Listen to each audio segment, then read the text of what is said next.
Darren Horton in our NFL Network studios. Breaking news in the National Football League. The Washington Redskins have traded for defensive end Jason Taylor on Sunday, sending 2 draft picks to the Miami Dolphins.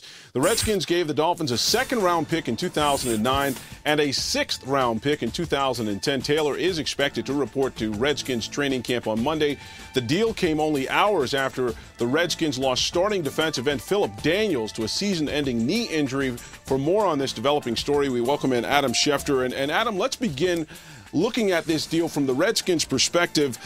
Philip Daniels out, Jason Taylor in. How will this deal impact the Redskins' defense? Well, Darren, I think you see how quickly things move in the National Football League, because once Philip Daniels goes out with the season-ending knee injury, the Redskins get on the phone immediately. They know right where to look for a defensive end. They look to the Miami Dolphins. It's interesting because the Philadelphia Eagles had sniffed around Jason Taylor. The Washington Redskins had sniffed around Jason Taylor. The Redskins wasted no time trying to get a deal done. Obviously, the Dolphins had been hoping to get a second-round draft pick. The fact that the Redskins were as anxious to make the deal as they were meant that the Dolphins got an extra 6th-round draft pick in 2010. Now, Jason Taylor goes to Miami, where twice a year he will be going up against Zach Thomas, his former teammate in Miami, who now plays for the Dallas Cowboys. Zach Thomas, Dallas Cowboy, Jason Taylor, Washington Redskins. Let the headlines begin.